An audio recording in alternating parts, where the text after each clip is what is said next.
Good afternoon. Thanks for joining us across the fence. I'm Fran Stoddard. To begin, we hope you're enjoying the Labor Day holiday. As part of today's special half-hour program, we have a series of labor-related stories from around Vermont. We'll hear about labors of love from Vermonters who volunteer with the UVM Extension 4-H program. The volunteers are helping our kids learn transferable life skills. We'll also learn how a layoff led to farming as we honor the hardworking family that recently earned the Vermont Dairy Farm of the Year award. Our first segment today is all about work and more work. In farming, tractors have replaced horses or oxen, but that doesn't mean that working animals no longer work. For example, young people in 4-H train animals in the Working Steer program.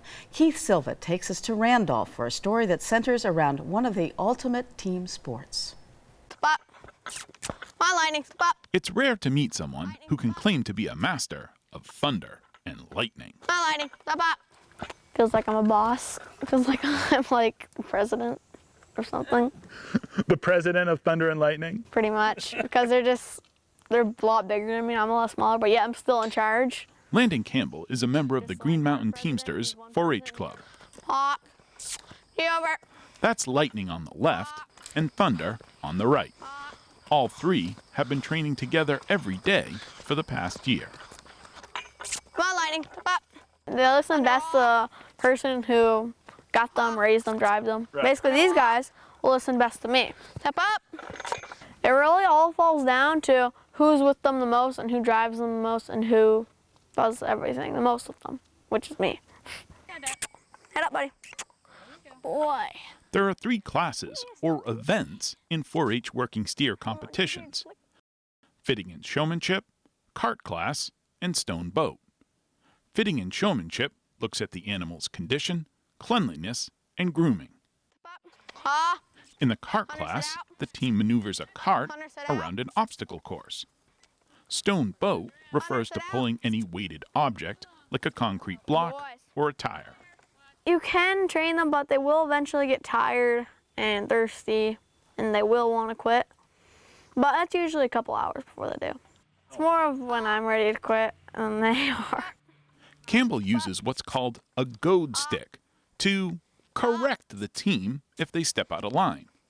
But the majority of the training is done with voice commands. How do you speak steer? Just gotta have a strong and loud voice. Now easily, just like that. That was very good. Helping Campbell develop his voice is the Green Mountain Teamsters 4-H leader, Terry Chamberlain. We have to teach the kids to use a stronger voice, and meaning not necessarily harsh, but so you mean it. It's not just like you're lollygagging talking to your friends on the school bus. You're speaking a little harsher. You're speaking up, more firm, more aggressive. That is a very, very big lesson that I have to teach the kids. Some come by it naturally. Others, no. You really have to work with them to get that. You're the boss. This is how you're controlling these animals. Be more aggressive. Use your voice. Louder. I need to hear you. On her back. On her back. Chamberlain has a no-nonsense approach to teaching kids and animals, something she's developed over 25 years of being a 4-H leader. Lightning back. Thank you. At times, I teach the kid more than I have the child teach the animals. You're getting the two to work together as well as the teamster, so it's actually a team of 3. You have to get them all on the same page working together. Oh, love like them that. up. Love them up. That's Good right. boy. Tell them they were good boys. Good job.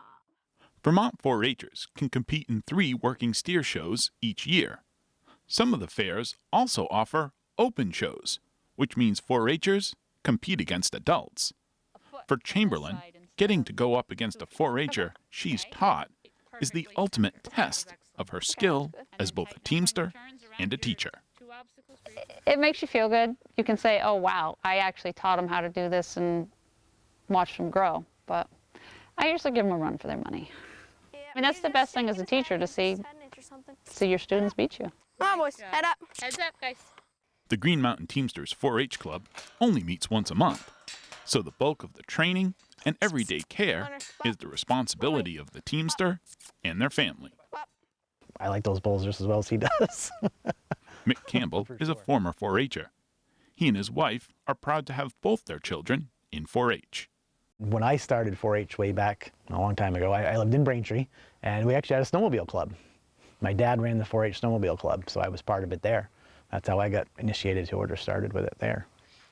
Mick had to expand the barn and make sure his truck and trailer could haul 2 steer. Those changes were easy compared to another factor in taking on thunder and lightning. One of the big issues for us when we started this was actually it was a safety issue, because as you see, these bulls aren't small. You know, these steers are fairly good size, they get big. And when Landon was little, we were just very cautious and concerned that anything can happen. They're animals, you know. So we were erred on the side of caution for sure, because just a big safety issue with us. And as he's progressed and gotten older and gotten better with them and stuff, it's been kind of tough, but we've tried to pull back a little bit and let him mature and let him do his own thing, and he's progressing very well, and we are too. Lightning. Thunder and lightning tipped the scales at about 900 pounds apiece. Whoa!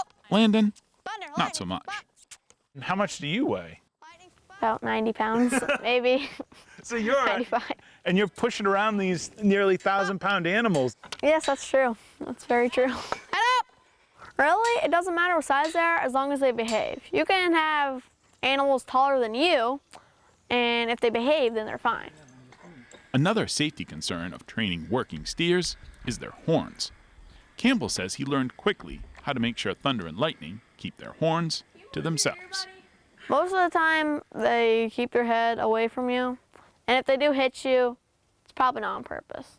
Probably because they're swinging their head around at a fly or something, and they didn't see you, and they nail you. Thunder, head up! Campbell considers getting horned in the ribs by a 900-pound steer child's play compared to another responsibility of animal care. Really, the hardest part is cleaning their stall out. Yeah, you have to clean up all the poop out of there, all the wet sawdust and everything, all the hay they throw on the floor and then they poop on. So you gotta clean it all out. That's really the hardest part. Stop!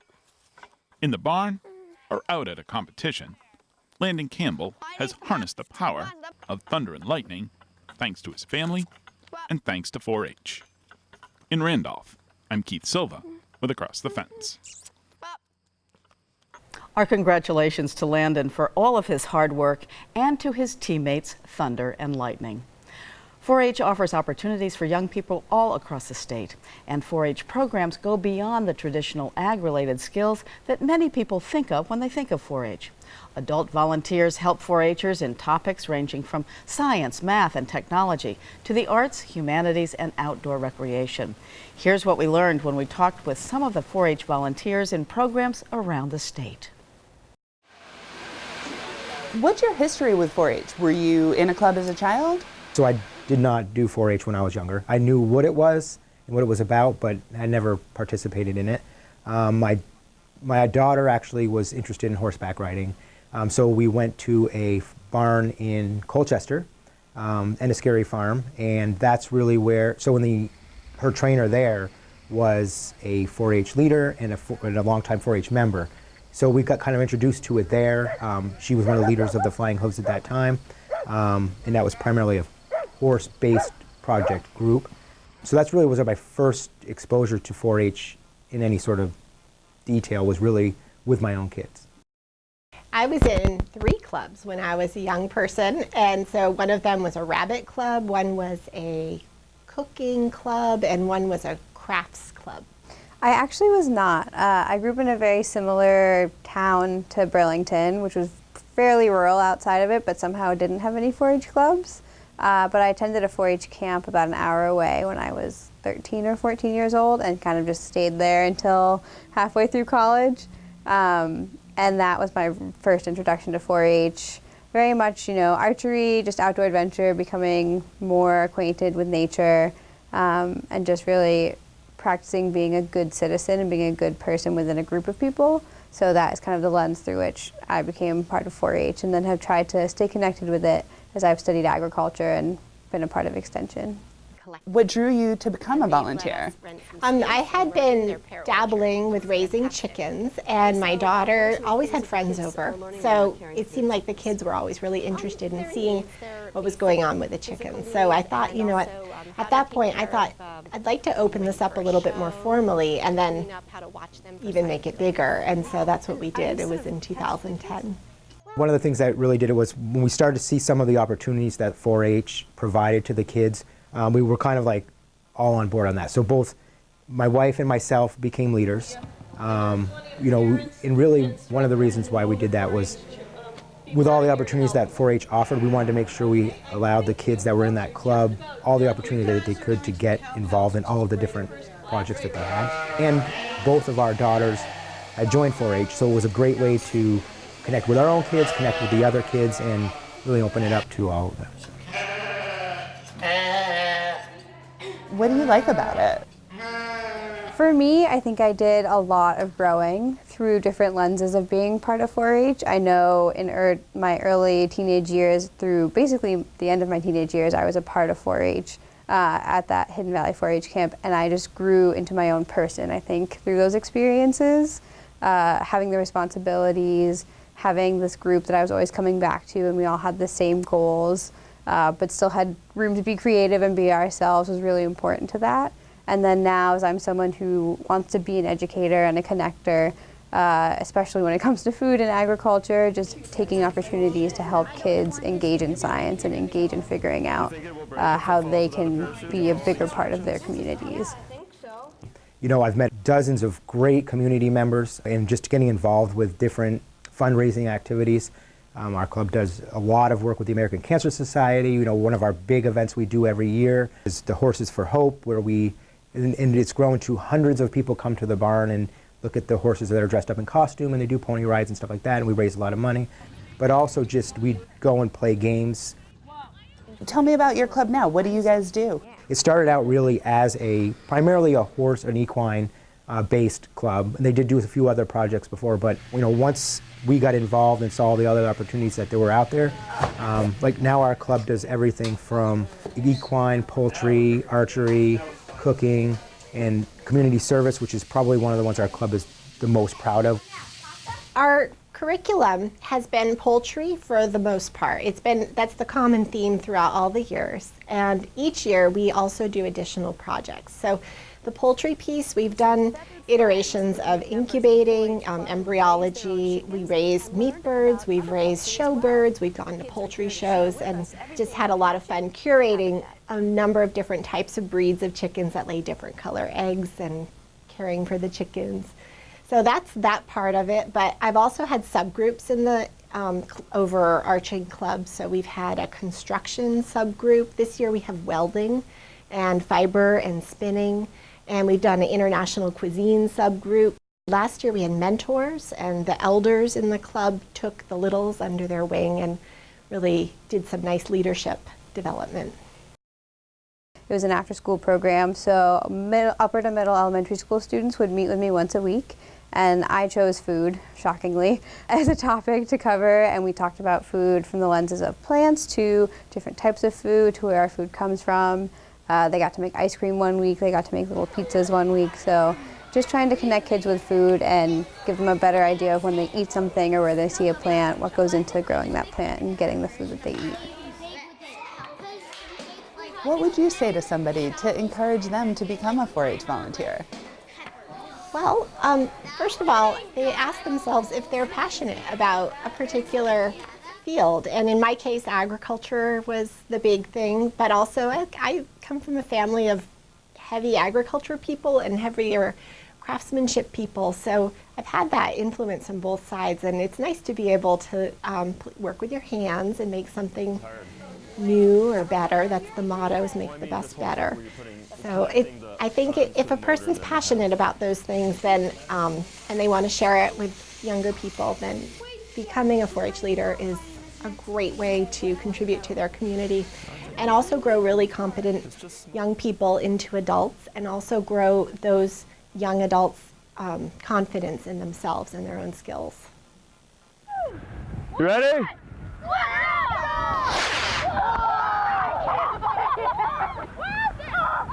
Go get it.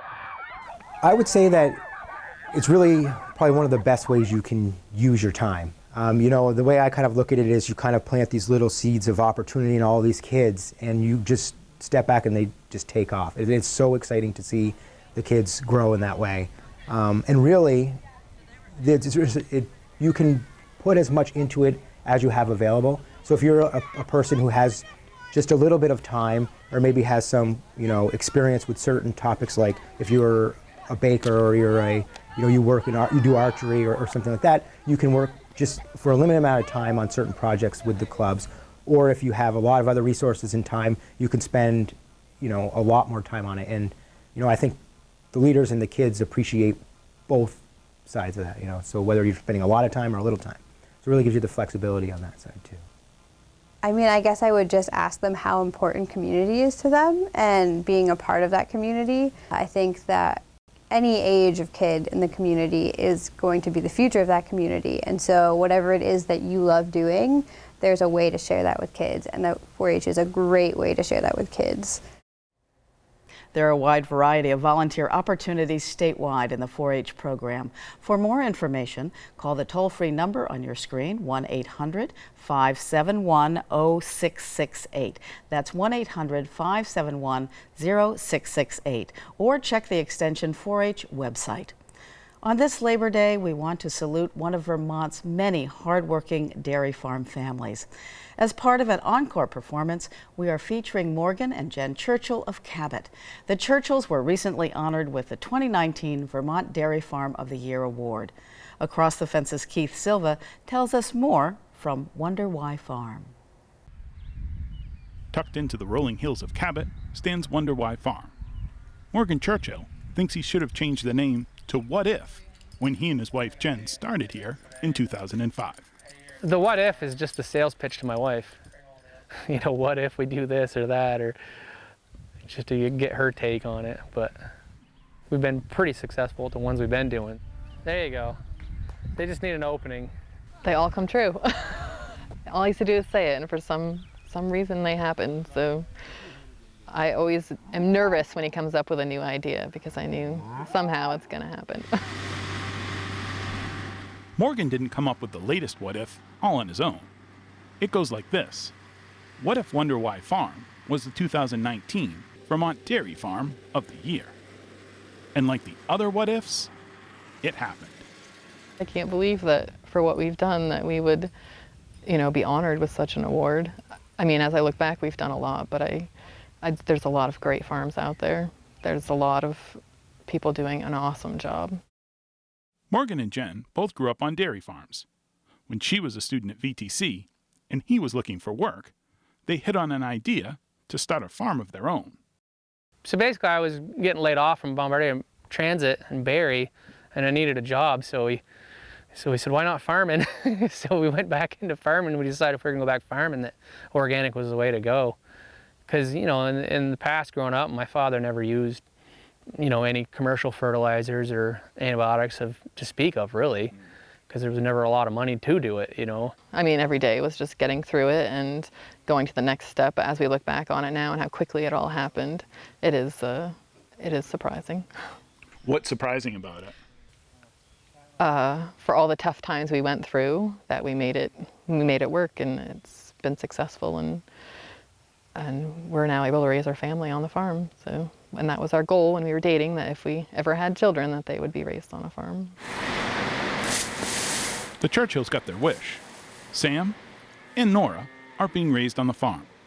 They help out with the chores like they've always done. Except nowadays, it's less likely you'll find one of them sleeping on the job. As their family grew, so did the farm. Morgan and Jen started with 15 milking cows. They've increased that number to 120. The decision to farm organically gave the Churchills the financial stability they needed in those early days. Organic works the best for us. I know it's not any easier, but it's still farming, and probably in the beginning it was a little more money driven than say today. The money's still good, but now we're farming more, I think, for the love of farming.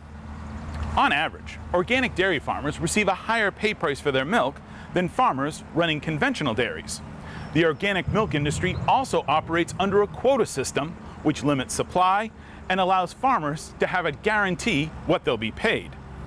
It's this fiscal assurance that's allowed the Churchills to grow their business. Stability, knowing what you're going to get paid, is is a huge part. Whatever the pay price is, even if conventional knew what they were getting paid, you can plan on what your bills are going to be then.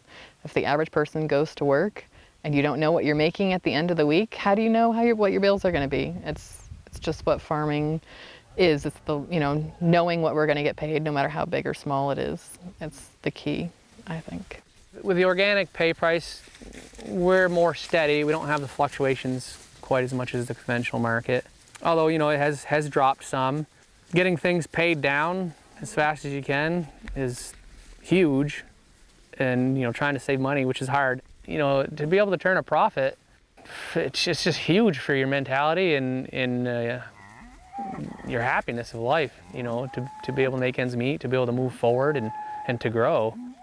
As the herd size increased, Morgan knew the tie stall milking barn wasn't going to work much longer. So he came up with a what if. Like I asked my wife about the robots. I was like, what if we had robots, and she kind of just sighed, and I was like, oh, I don't know, that's pretty big.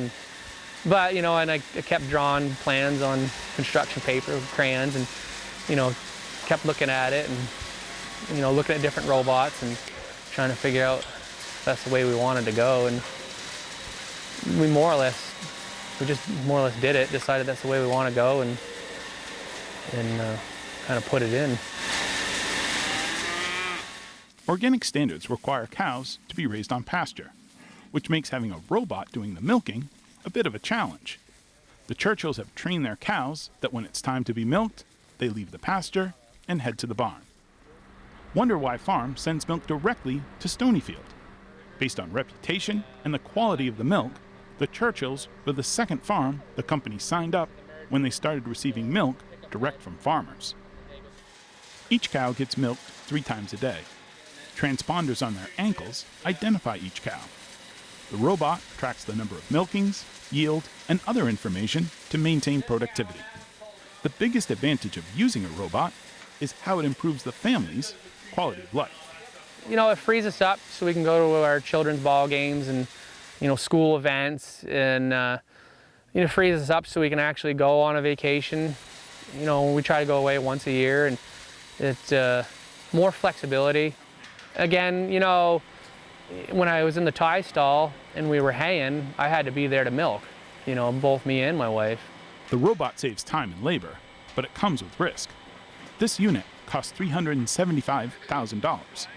That's before the cost to build the new facility to house the robot and the cows.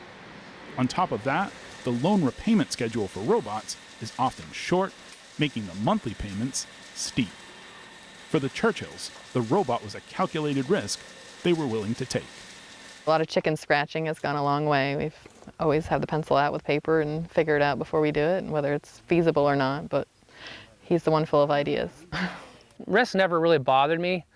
I mean, as far as borrowing money to purchase the robot, we always try to keep our loans 5 years, so that way it's a bigger payment, but if you're used to that payment, and you have the capital to make the payment, it's over and done with quickly. And then whatever you're buying at the end of 5 years isn't totally wore out, just half wore out.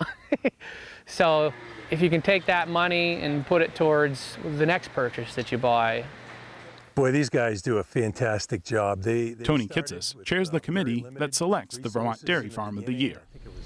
When he and the other judges toured this farm, they got a good feeling the moment they arrived. When we got here, we pulled up into the driveway, we parked, they saw the entire family walk up. They love to see full family participation. Every time a hired man would come by, they'd stop, talk about what they would do, what their role was on the farm, and just were glad to see us here. And then there's also the aspect of doing their level best to keep things within their family, ensuring that the legacy of the farm goes on, and that they are now the custodians of that. When you do things that way with an eye to the future and some conscious thinking as you're going along, you have a tendency to wind up Farm of the Year. The Churchills have prospered at a time of low pay prices and stagnant markets. If there's a secret to their success, it's all in the family. What's it like to be a dairy farmer in 2019? It's a little scary. So what do you do? Family. I know, you got to find a reason for why you do what you do. And you have bad days where you wonder, maybe I should go do something else. Maybe this isn't our best choice, but for the most part, the good days outweigh the bad. You can worry about all that stuff all the time, you know, and stress yourself out, or you can just take day by day and, you know, figure out what you're doing for the day and not worry about that stuff. And you know, as long as you're paying your bills at the end of the month, and that's the happiness in farming. That's the, you know, that's what keeps us going. And I love this life. It's for me, I guess. Yeah. There are a lot of unknowns in farming, a lot of what ifs. Morgan and Jen have used what if to build their business, careers, and family. The Churchill family, the 2019 Vermont Dairy Farm of the Year. In Cabot, I'm Keith Silva with Across the Fence. Once again, our congratulations to the Churchill family and the Wonder Why Farm in Cabot. As always, thank you for joining us across the fence. I'm Fran Stoddard.